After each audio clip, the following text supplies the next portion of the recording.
হাদিসের আলো। জুমার দিন সকালবেলা ফজরের নামাজের পর থেকে ফেরেশতারা যতগুলো মসজিদে জুমা অনুষ্ঠিত হয় ওই মসজিদে ঢোকার প্রতিটা দরজার মধ্যে দাঁড়িয়ে থাকে। কারা কারা আগে আগে জুমার নামাজ পড়ার জন্য মসজিদে যায়, প্রত্যেকের নামগুলো একটা জান্নাতের রেজিস্ট্রি খাতার মধ্যে তুলে নেয়। এই নামগুলো স্পেশালি আল্লাহর কাছে পাঠানোর জন্য। সুবহানাল্লাহ কইবেন না? ডানে বায়ে সামনে পেছনে যতগুলো দরজা, প্রতিটা দরজায় ফেরেশতারা বসে থাকে। কে আগে আসলো নাম তুলে দেয়।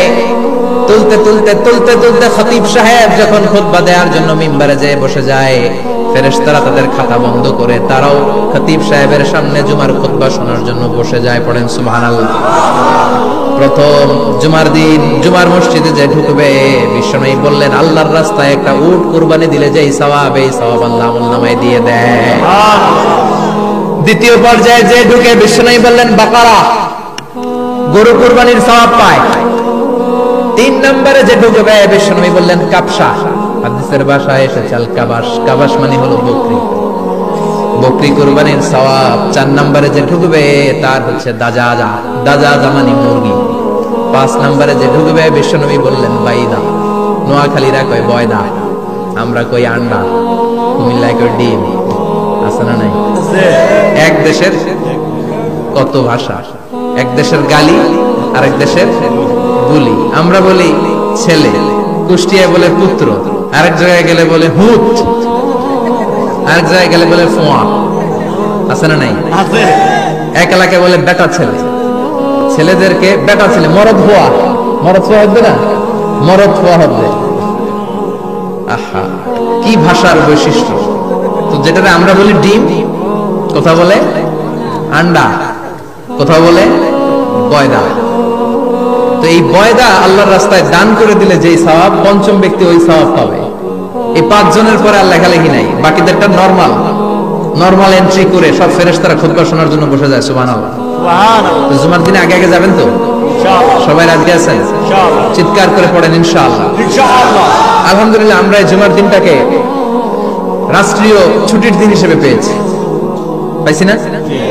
1984 সালে হুসাইন মোহাম্মদ এরশাদ সাহেব এই ভালো কাজ করছিলেন। উনি সব করছে জীবনে, স্বৈরাচারীও করছে, ভালো কাজও করছে। ঠিক।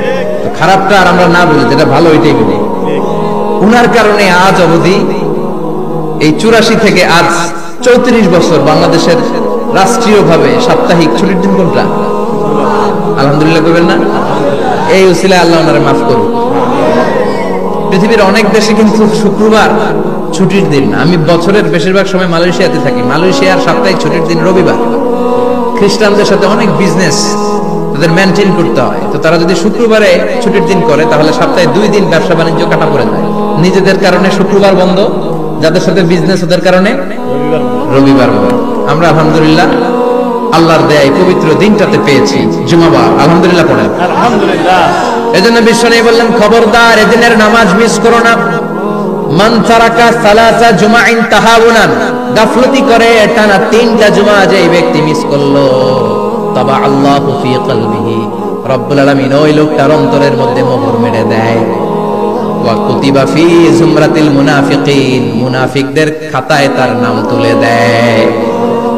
3টা জুমা যদি কেউ মিস করে, 2টা পানিশমেন্ট। এক হচ্ছে তাবা আল্লাহু ফি কলবি, আল্লাহ অন্তরে মোহর মেরে দেয়। ভালো কথা ভালো লাগে না, নামাজ ভাল লাগে না, আজান ভাল লাগে না, ইসলাম ভাল লাগে না, শুধু মৌজ মাস্তি ভাল লাগে, গান বাজনা ভাল লাগে, এরকম আছে না নাই?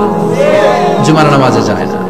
আরেকটা হলো কুতিবা মিনাল মুনাফিকিন, মুনাফিকদের খাতায় নাম তুলে দেয়। আল্লাহ হেফাজত করো। আরো জোরে করেন আমিন। আমিন। জুমার দিন আগে আগে মসজিদে আসবেন ইনশাআল্লাহ। সবাই রাজি? ইনশাআল্লাহ। আসেন, আল্লাহ জুমার ব্যাপারে কি ওয়াজ আমাদেরকে করলেন আমরা শুনি। শুনতে রাজি?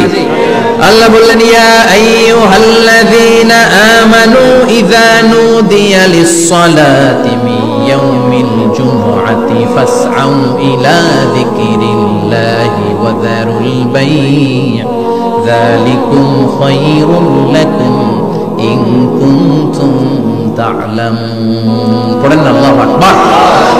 আল্লাহ বললেন ও আমার মুমিন বান্দারা শোনো শোনো।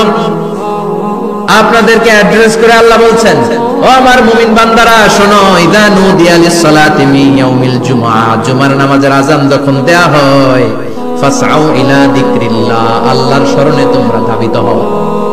ওয়াজারুল বাই, কেনা বেচা বন্ধ করে দাও। যালিকুম খায়রুল লাকুম ইন কুনতুম তা'লামুন, এটাই তোমাদের জন্য কল্যাণ যদি তোমরা বুঝতে পারো। জুমার নামাজের আযান যখন হয়, ফাসআউ ইলা যিকরিল্লাহ, আল্লাহর স্মরণে তোমরা বের হয়ে যাও। আল্লাহু আকবার। ফাসআউ ইলা যিকরিল্লাহ ইযা নুদিয়া লিস-সালামি ইয়াউমিল জুমআ, জুমার নামাজের আযান যখন দেয়া হয় বের হয়ে যাও, তখন কোনো কাজ রাখা যাবে না। এই আযান দ্বারা উদ্দেশ্য হচ্ছে খতিব সাহেব খুতবা দেওয়ার জন্য মিম্বারে বসলে যে আযানটা দেয়া হয়, এই আযান। কথা বুঝতে পেরেছেন? কিন্তু দুর্ভাগ্যজনক হলে সত্য, আমাদের বাংলাদেশে এই আযানটা কেন যেন মুয়াজ্জিন ভাইরা ইমাম সাহেবের সামনে এসে আস্তে আস্তে দেয়, ছোট ছোট করে ইমাম সাহেবের মুখের উপরে দেয়, মাইকে দেয় না। এটা পাইছে কি? এটা যে কোত্থেকে ঢুকছে এক আল্লাহই ভালো জানে। আযান মানে অ্যানাউন্সমেন্ট। আযান মানে কি? কথা বলেন।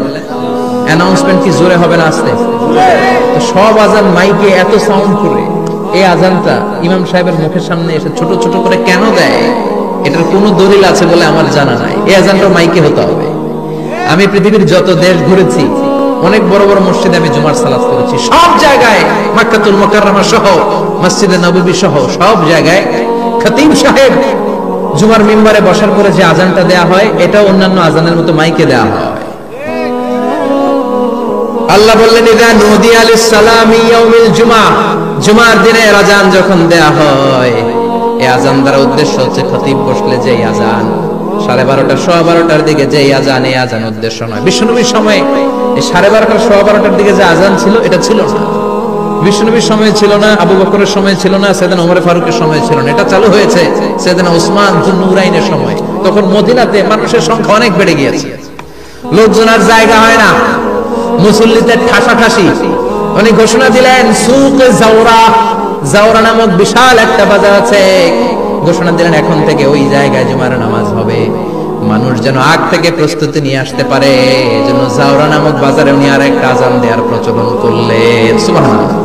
সেখান থেকে আজ অবধি আমরা এই অতিরিক্ত আযানটা দিয়ে থাকি। এটা নবীর সুন্নাত না, এটা সাহাবীর সুন্নাত। বিশ্বনবীর সুন্নাহ মেনে নেওয়া যেমনি আবশ্যক, 4 খলিফার থেকে পাওয়া সুন্নাতগুলো মেনে নেওয়া আবশ্যক। বিশ্বনবী বলেন, আলাইকুম বিসুন্নতি ওয়া সুন্নাতিল খুলাফায়ে রাশিদিন আল মাহদিয়িন, আমার সুন্নাত ধরবা, হেদায়েত প্রাপ্ত 4 খলিফার সুন্নাত ধরবা। কেমনে ধরবা? ইক্ষু চিনেন? ইক্ষু না গ্যান্ডারি নাকি আখ না কুশাই? হ্যাঁ, আখ। কাঁচা আখ খায় কি করে? এই সামনের দাঁত দিয়ে ভাঙে না? সামনের দাঁত দিয়ে বলে ভাঙে, চাপার দাঁত দিয়ে, এই জায়গার দাঁত দিয়ে শক্ত করে ধরতে হয়। বিশ্বনবী বললেন, আব্দু আলাইহা বিন নওয়াজিজ, আমার সুন্নাত আর সাহাবীদের সুন্নাতকে চাপার দাঁত দিয়ে আঁকড়ে ধরে, যাতে ছুটে না যায়, চিল্লায়